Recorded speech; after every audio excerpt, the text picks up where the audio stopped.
E aí, galera, beleza? Eu estou aqui com o Renan Alonso, dublador da série Rick e Morty, e também fez o Alucard de Castlevania. E aí, galera, tudo bom? Beleza?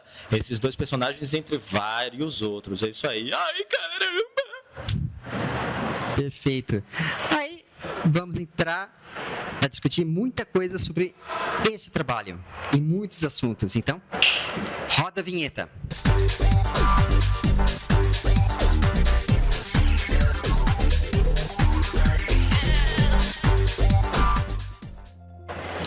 Renan, eu agradeço por você conceder um tempinho para essa entrevista, para a gente conseguir fazer um bate-papo interessante, porque eu já assisti algumas coisas de Campinas, achei legais. É claro, em off eu já passei minha crítica, passei alguns pontos, mas é claro, antes de entrar nesse métier, antes de entrar nessa questão, eu gostaria de saber como que você começou a sua carreira de dublador. Legal, Eduardo. É o seguinte, comecei minha carreira de dublador, na verdade, minha carreira artística começou desde que eu estava na barriga da minha mãe. Meu pai é músico e eu fui para a área da música também. Com 15 anos de idade eu comecei a tocava em peça de teatro, em peça de dança, com banda de rock, um monte de coisa. E eu frequentava os ambientes de estúdios de gravação desde sempre, né?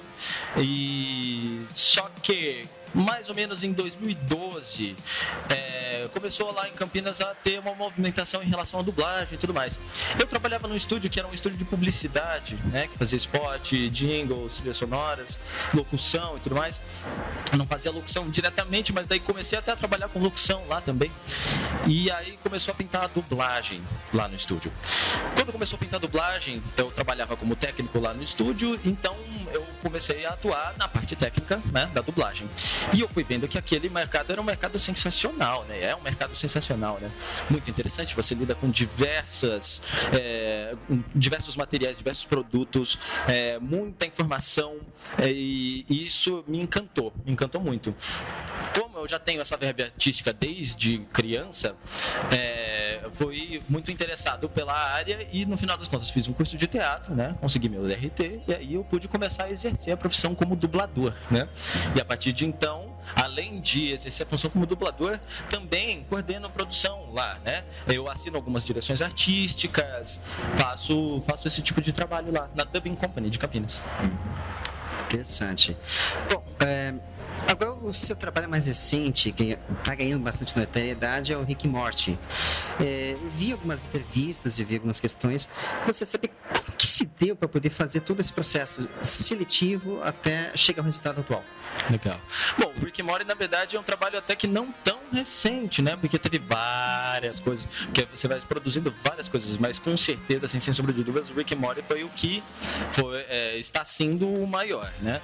E, cara, assim, chegou pra gente o material como qualquer outro material chega, né? Como existe ali um contrato da empresa para com a distribuidora e em relação a cada produto, chegou pra gente como qualquer outra coisa. Foi muito significativo, porque foi um dos primeiros desenhos que a gente fez.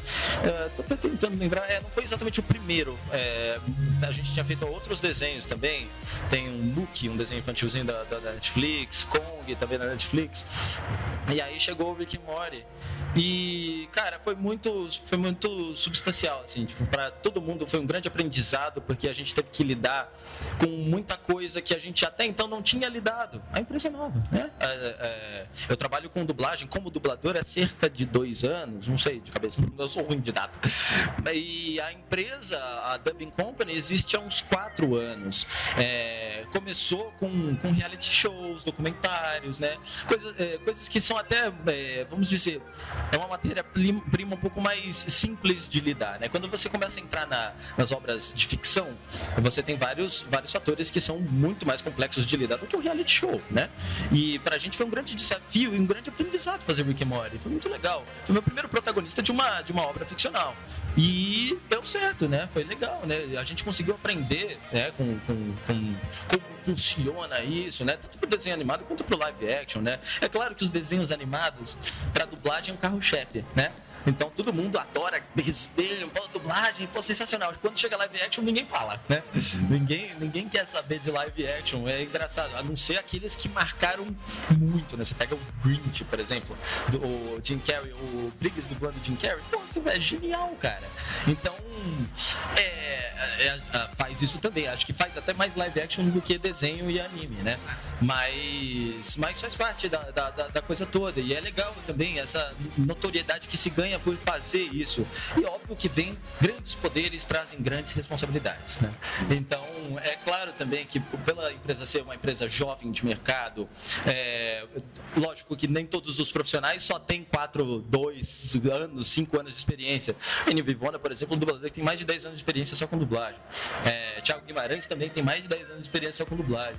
E não é só ano que faz experiência, né? É você também se jogar, né? É como você estava até comentando aqui comigo, não, pô, se jogar, pô, com certeza, cara, você tem que fazer um negócio de coração, né? Não se preocupando que hora você tem que sair do estúdio, e sim com a qualidade que você vai fazer. Isso posso ter certeza, posso te garantir que as pessoas sempre têm essa preocupação.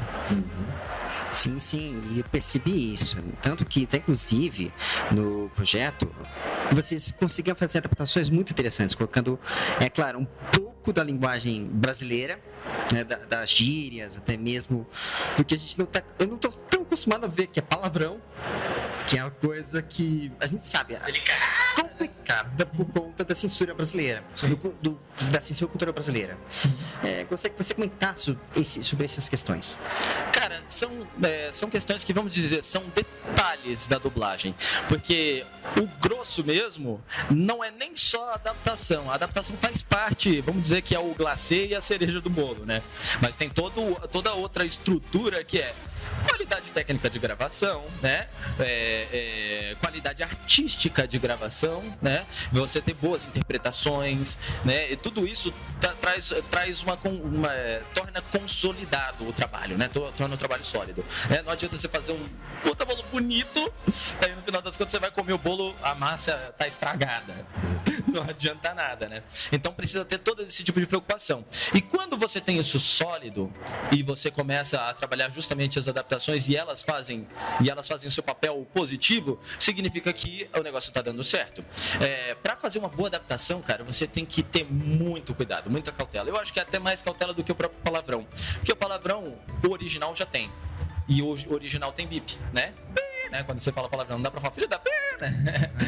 E o original mesmo já tem. A gente foi por essa linha perguntando pro cliente como ele preferiria e ele preferia dessa maneira. Então, assim, foi uma instrução do cliente. A gente poderia simplesmente ir pela segurança de botar seu desgraçado, velho de uma figa, qualquer coisa assim. Poderia. Mas, assim, não teria muito porquê. A gente passa, apesar do Brasil ser um país muito conservador nas ideias, a gente passa por um processo muito de muitas mudanças, né? Chega aí Netflix, né, por exemplo, né, que não é só no Brasil, óbvio, mas você tem uma plataforma que você consiga assistir as coisas com uma mensalidade que não é alta, não é cara, né, mais barato do que você alugar 4 fitas VHS, né, da década de 90, né?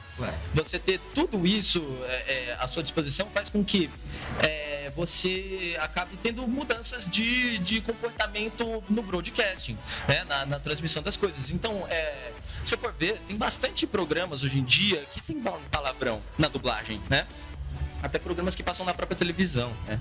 Aí depende também do cliente ter aquela maleabilidade, assim, pode, não pode, quanto que pode, o que é permitido ou não. Muitas vezes, nem sempre, o cliente tem um próprio controle de qualidade, de conteúdo, até principalmente em desenho infantil, claro. Então, tem cartilhas, tem termos aceitáveis e não aceitáveis que você pode substituir quando você lida com certas situações no inglês. Isso acontece bastante, né? Interessante. E mais que aquilo.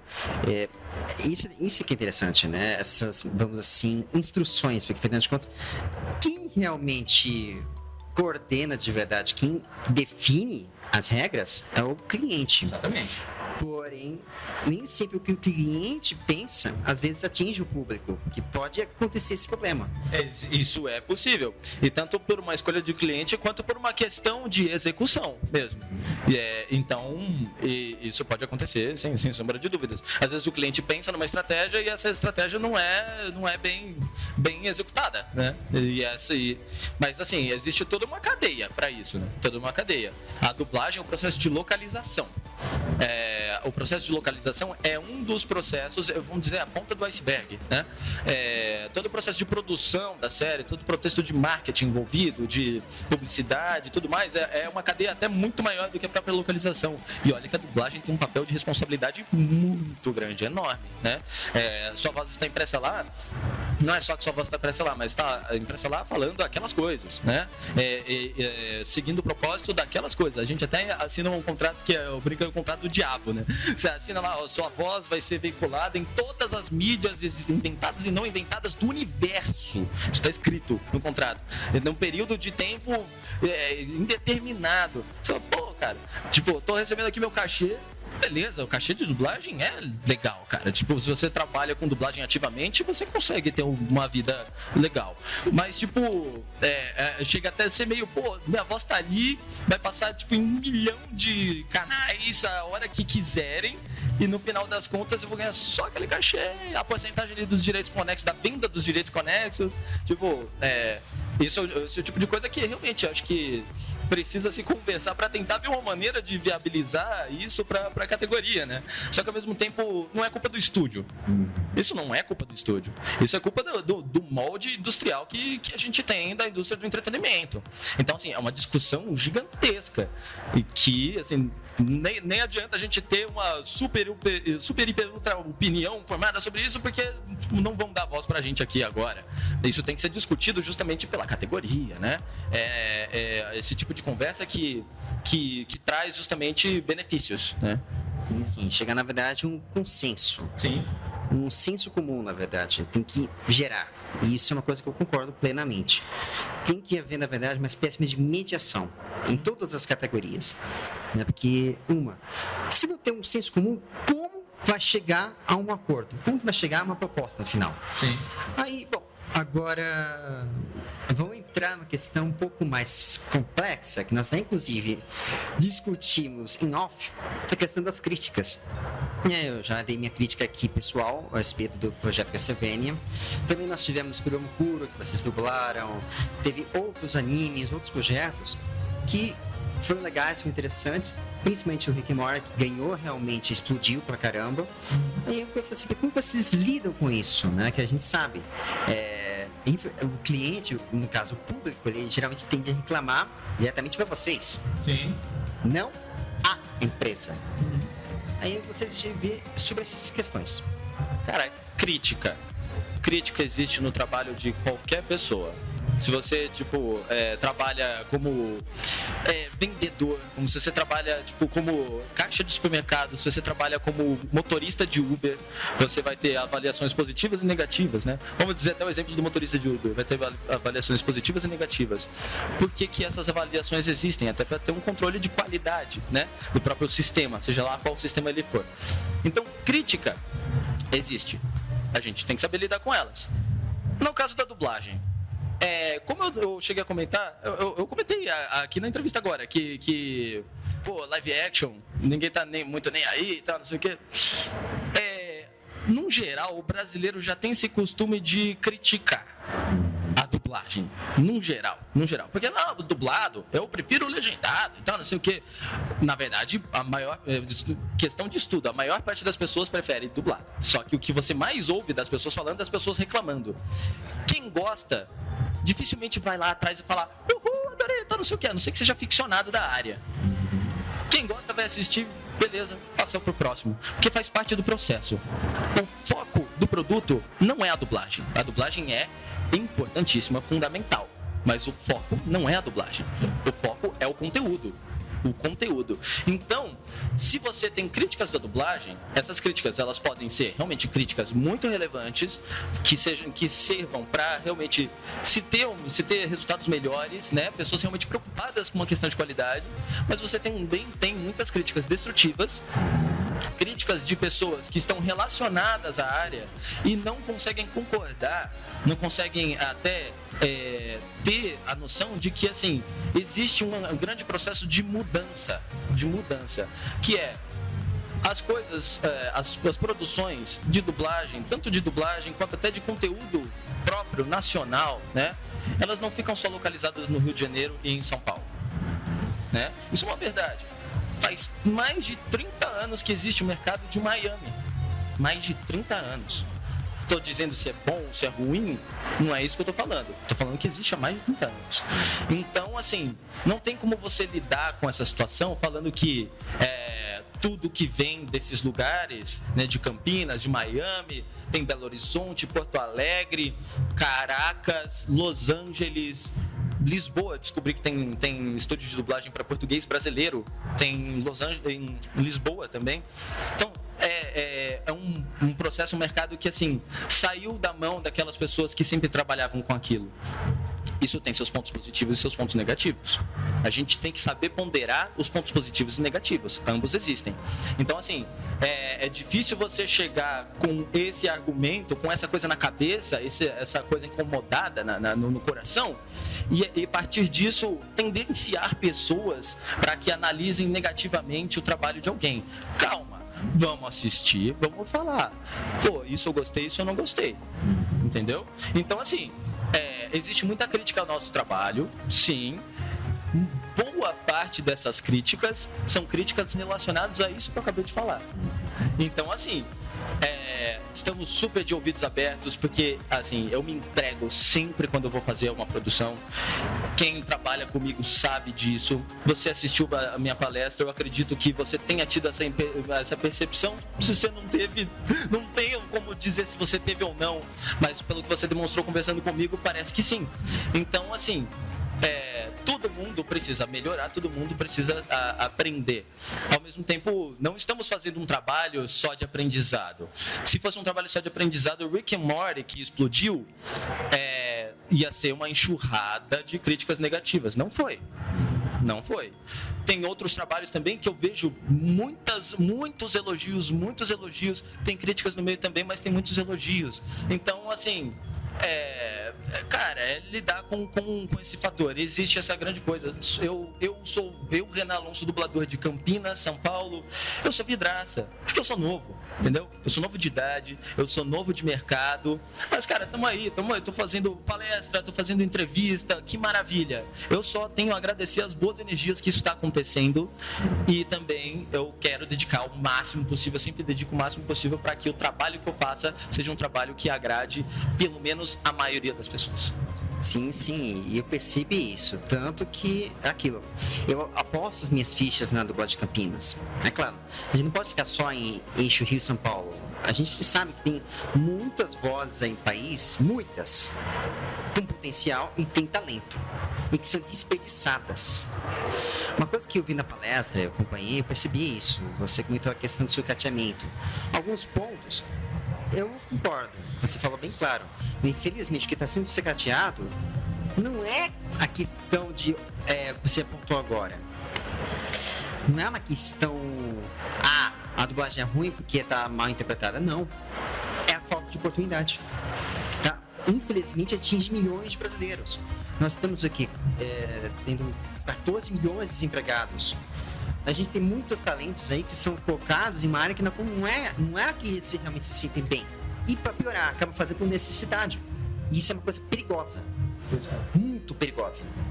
Cara, e assim, é complicado você ter um mercado onde existe uma grande promessa que você... Não, porque venha fazer curso de dublagem. Pô, curso de dublagem é super importante, porque você precisa aprender antes de fazer, né? Ao mesmo tempo, não se tinha curso de dublagem 20 anos atrás e as pessoas faziam um trabalho magnífico. Então, assim, existe o curso de dublagem para você aprender, mas principalmente ele existe para movimentar dinheiro, né? Então, assim, você tem que aprender, você tem que ter toda a capacidade, tanto de questão de pesquisar por conta própria, óbvio, DRT de ator é lá do começo, a gente não estaria nem falando disso daqui, né? A gente já está passando dessa etapa, né? Tipo, DRT de ator, óbvio que você precisa ter para começar a fazer. Bom, obrigação, é o mínimo que você precisa ter. Mas, ao mesmo tempo, tem toda essa coisa de você fazer um curso e tal, não sei o que. Pô, é importante, fundamental. Só que boa parte dos cursos que tem no mercado são cursos para muitas pessoas. Eu não vejo nem metade dessas pessoas tendo as oportunidades que elas poderiam ter de verdade, o talento que elas têm de verdade, de ter feito 5 milhões de cursos. Pô, quantas dessas pessoas realmente estão no mercado ativamente? Então fica a questão, entendeu? Então, beleza, eu fiz um curso de voz original com a Melissa Garcia, foi sensacional, ótimo, lindo, maravilhoso. Eu tinha feito um curso de dublagem meio antigo, que tinha ido para Campinas, itinerante, lá nem lembro que tinha ministrado, cara, eu tipo, era entusiasta. Mas, assim, pô, eu faço meu trabalho, entendeu? E, tipo, se o meu trabalho estivesse ruim, o cliente não ia contratar meu trabalho, entendeu? O estúdio não é meu, eu só trabalho no estúdio, mas o cliente não ia contratar se tivesse ruim. Tipo, tudo bem, você tem toda a questão de preço e tal, não sei o que. Pô, Campinas paga o preço que se paga para os dubladores, Campinas paga igual a São Paulo. Paga igual a São Paulo. Então não tem o que falar. Existe muito boato falando que paga 20, 30 reais por hora. Cara, isso é boato, isso é calúnia, isso é difamação. Você que defende esse discurso, pensa bem que você não tem provas com relação a isso. Você pode ser processado, sabia? Então, as pessoas falam muitas coisas que são induzidas pelo pensamento equivocado dos outros, que esse equívoco não acontece por inocência. Esse equívoco acontece por uma manipulação. Então, assim, não estou me fazendo de vítima, só estou falando que isso acontece. Então, assim, quase nunca ouvem o lado também de quem está começando a fazer e está levando um monte de pedrada na cabeça. Só que, pô, cara, se tivesse tão ruim assim como boa parte dessas poucas pessoas, pô, todos os posts que tem na Dubbing Company, se você for pegar de crítica, vê realmente quantas pessoas tem ali envolvidas naquilo, quantas pessoas realmente têm foto de perfil de verdade, não são fakes, que não dá nem coragem nem de dar a cara a tapa para fazer uma crítica, às vezes uma crítica até agressiva. Então, sim, é isso. Interessante. E é verdade. E acho que aquilo, o meu canal aqui, eu sempre prezo para ouvir todos os lados. Tanto quem é de Rio, quem é de São Paulo, quem é de Campinas, independente de quem seja, até mesmo pessoas amadoras. Porque a gente tem que, eu penso o seguinte, tem que ser democrático, ouvir todos os lados. Pra não chegar a uma conclusão, mas sim ser imparcial. É uma coisa na qual é muito perigosa. E eu falo isso para a dublagem. É uma coisa que eu falo diversas vezes. A gente tem que defender a nossa dublagem, mas fazendo as críticas de forma construtiva. Se também São Paulo errou, me dizem que se bate em Chico, bate em Francisco. Cara, em questão de qualidade, eu sou super pesquisador da área, né, cara? Eu já vi trabalhos excelentes vindo dos principais eixos Rio e São Paulo, assim como já vi trabalhos de qualidade duvidosa em relação à minha opinião. Então, isso existe para qualquer lado, cara, para qualquer coisa. As condições de trabalho que o estúdio tem, de tipo, lidar com tantos prazos apertados, às vezes orçamentos não são tão compatíveis, mas mesmo assim, pô, vamos lá, temos que trabalhar, não tem como falar não para cliente, né? E essa questão, pô, você pega hoje em dia, quando você vai fazer uma série original, uma série inédita, né? Você trabalha com os vídeos preliminares. Então, eu tô fazendo uma série que eu ainda não posso falar o nome, mas, enfim, existe uma animação junto com o live action. E essa animação que eu tô dublando, ela não foi finalizada. Então, tipo, tem lá o cavalinho ali, assim, só o animatic, né? Sem tá mexendo a boca, e o áudio dele. E eu tenho que ir pelo áudio dele. E esse é o vídeo preliminar 2. Depois, quando a gente for mixar aquilo, a gente recebe 4 ou 5 vídeos diferentes pro mesmo episódio. E tem que deslocar tudo, fazer o lip sync novamente, fazer mixagem 5.1 e 2.0, o cliente quer em um dia útil. Então, tipo, eu tô falando isso que acontece não só com a Dubbing Company, acontece com qualquer estúdio que tá trabalhando com. E essa dificuldade, ela existe. E eu consigo entender o porquê que às vezes acontece falha. Pra você ter noção, Game of Thrones estava passando, né? Foi a última temporada, né? Sim. A última temporada do Game of Thrones estava passando. Nossa, maior produção da história com relação a uma série televisiva, né? Toda a expectativa é criada e tal, não sei o que. Um dos episódios, a HBO da Espanha trocou a exibição e passou um episódio à frente. Olha o tamanho desse erro, cara. Olha o tamanho do prejuízo, o spoiler que vai dar pro público, o tamanho do prejuízo com relação à própria produção, a produtora, o canal e tudo mais. Cara, erros acontecem em todas as esferas. Então, assim, não adianta, eu acho que é importante eles serem apontados para justamente a gente não ter repetição deles, né? É uma melhora, né? Todo mundo quer produtos de mais qualidade. Isso tem que acontecer, sem dúvida. Mas, ao mesmo tempo, não adianta a gente ficar fincando o dedo no erro, porque, assim, quem nunca errou, que atire a primeira pedra, né? Exatamente. A gente sabe porque, por exemplo, eu lancei agora há pouco, eu tinha lançado um tempinho atrás, só que eu esqueci um pequenininho detalhe na edição mesmo. Com tanta pressa, um detalhe acaba esquecendo, e acontece. Exatamente. O bom é que para editar alguma coisa você pode pegar. Você já tinha lançado? Já tinha editado, só que quando vai ficar depois, ele subiu eu. Tipo, acontece, cara, em todas as esferas. Você tá aqui batalhando, fazendo seu canal de YouTube e tal, não sei o quê. Se você olha pra aquilo e fala, meu Deus, não acredito que eu fiz isso. Ao mesmo tempo, a quantidade de pessoas que vai perceber aquilo vai ser, às vezes, pequena. Ou vai ter gente que vai perceber e vai falar, pô, não acredito, cara, vou me desinscrever do seu canal. Imagina se todo mundo tivesse essa atitude, né? Pô, pera lá, cara, tô tentando fazer meus vídeos aqui toda semana, não sei qual é a sua periodicidade. Pô, você vai se desinscrever do meu canal porque eu cometi uma falha, né? Pô, pera lá, tem toda a atmosfera que eu criei pra você ir lá na sua casa, assistir o meu programa, e pô, se você vai ter essa consideração pra mim, poxa vida, né? Eu sei como que é aquilo, a gente sabe. Bom, agora vou encerrar meu bate-papo aqui, mas desta vez com uma bate-bola, meu tradicional bate-bola. Legal. E uma palavra que vier à sua mente. A minha primeira palavra, dublagem. Responsabilidade, porque eu sou dublador, né? E eu tenho uma grandíssima responsabilidade por ser dublador e por atuar na área de dublagem. Que quer queira ou quer não, eu sou formador de opinião, né? Assim como você que está aqui me entrevistando, eu sou formador de opinião atrás ali de um produto que já é existente, né? Então é uma grande responsabilidade. Fã. Adoro, cara. Adoro. Eu acho muito legal essa energia, cara. Eu tinha que falar uma palavra, né? Adoração, beleza. Por minha parte, porque eu acho, cara, assim, na dublagem você tem justamente ali você faz o trabalho, beleza, encerra, tá, não sei o que, você tem um bate-papo ali com os dubladores no corredor e é isso. Não é que nem no teatro que você tem o aplauso da plateia, né, tipo, você vai trocar uma ideia com o público, qualquer coisa assim. Então, assim, fã, por exemplo, a gente tá aqui num evento, né, de anime e tal. Então, cara, é assim, impagável aquela sensação da pessoa abraçar e falar, pô, você faz parte da minha vida. Eu acho isso, assim, incrível, cara. É uma energia que, assim, dá uma motivação, não tem nem como descrever. Indescritível, pronto. Foi indescritível. Crítica. Existente, né? A crítica existe, faz parte da vida. E foi tudo aquilo que eu já falei, na verdade, né? Com a crítica, aliás, a palavra crítica, né?